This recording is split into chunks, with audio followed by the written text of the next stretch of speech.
Yo, what's going on, man? This website lets you know everything that's going on in the city of Oakland. Basically the Bay Area, but mostly Oakland because he holds it down, really. 38th Notes, holding it down. Luke showed me a lot of love. Mr. Fab, extending my hand back with the love, man. Appreciate you. Definitely. Is there anything else as far as, well, basically, I wanted to go back to your mixtape because on your mixtape, you storytell a lot, Right. like intensively and stuff. Do you think storytelling in that fashion has, kind of died off in hip hop? I don't know because I feel like it depends on what kind of hip hop you're listening to. In mainstream hip hop, maybe so. And underground hip hop, not at all. Because the ability for an artist to become a storyteller shows his diversity. Shows if I can think of a picture that I want you to see, and by the end of this song, I would take you on that road and you could see everything that I talked about. You could see if I'm very descriptive with it. If I talk about the shoes that someone had on and you're like, yo, I had those shoes. Yeah. Or, and I see a lot of artists do that. I see the Lupe Fiascos, who's one of my favorite artists right now. He has a great ability to paint a picture that's so vivid. The Grouch has an ability. MC Zion from Zion I. A lot of these people. A person that I grew up listening to and who has influenced a lot of things that I've done. Too Short. We talked about it last night. Regardless of what people felt about his style or felt that he's too raunchy or too rated X, he gave a description of Oakland that people who've never till this day visited Oakland still can tell you where certain spots are, still tell you what goes on in certain neighborhoods because his storytelling ability was that vivid. I would love to see it come back more on a mainstream level, but it will always be alive because as artists, we are poets and our poetry is very vivid if you pay attention to it. Yeah, of course. Now, you mentioned Lupe. It was surprising he shot you out on one of his mixtapes. What's your relationship with him? He's a cool guy. I got a chance to meet him a couple years ago. We actually did a show together. Very humble guy. He's a genius. You're all playing genius. He's a genius. Just stop. He's so ahead of his time. Like I don't think that his music will be respected by people till he's done. He's one of those guys that you look back years later and you'd be like, he said what? Like, wow, I just got what he said. Like it just now kicked in what he said. It's crazy. Like I say, he's a genius.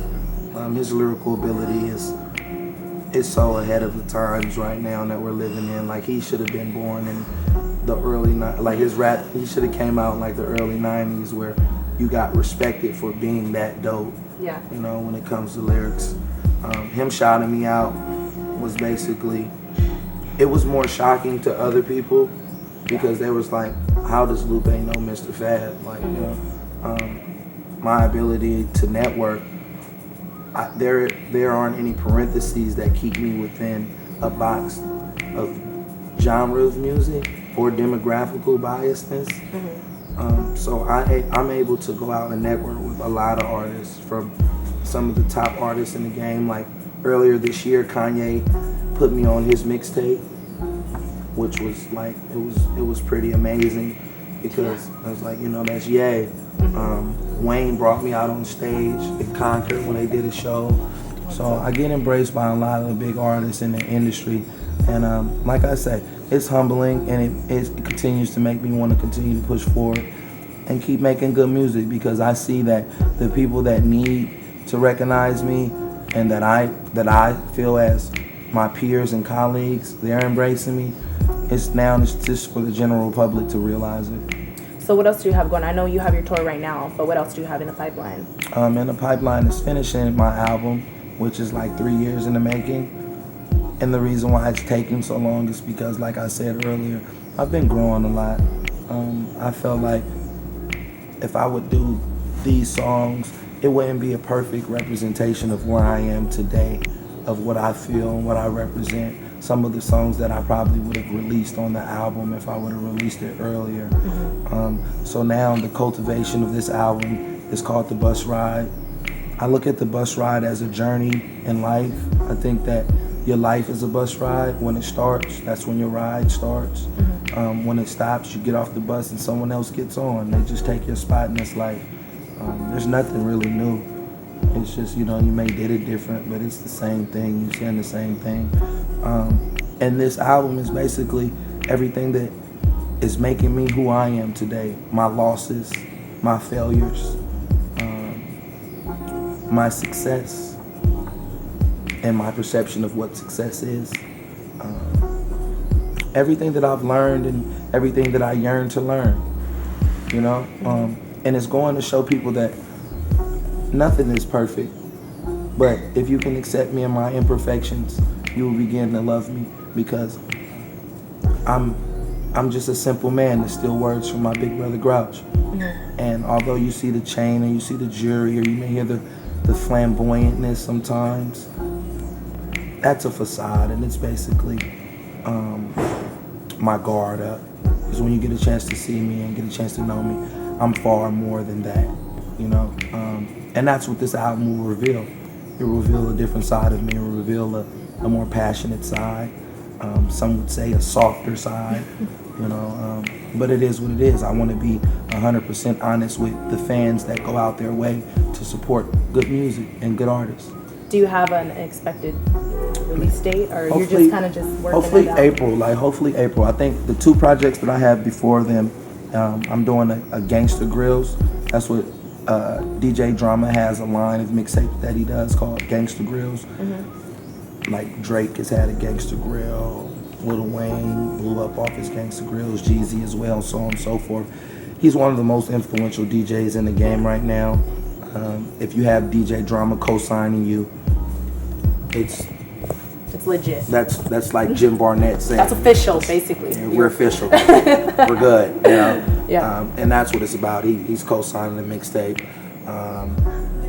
Great feeling to see DJ Drama show me love and extended love. And we're friends past the music. Like, I stay at his house and stuff when I'm out in Atlanta and things like that. So that's next. It's called Reality Rap, and it's more on the lines of where I Am the Bridge left off at. And all these things are just continuing to build the buzz, build the awareness of who Mistah FAB is outside of what I may be popularly known for. Yeah. Well, I wish you all the luck in the world. And I know you have a concert tonight, so you gotta kind of skedaddle, because Santa Clara, right? Yes. Santa Clara. But thank you so much for being here on Warriors World TV. Do you want to say anything to your fans and the Warrior fans out there?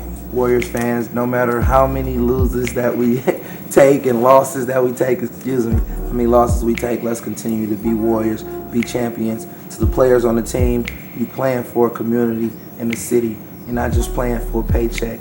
Let's start playing with passion. Let's start being leaders and taking full responsibility. And I feel that we can win some basketball games. I want to give a special shout out to Everett and Jones for letting us conduct this interview here and giving us their spot, opening their home to us. And keep following us. Hit us on Twitter, follow up with the tour, updates, and many other things. And thank you for giving me this opportunity. Thank you so much. All right. Appreciate you.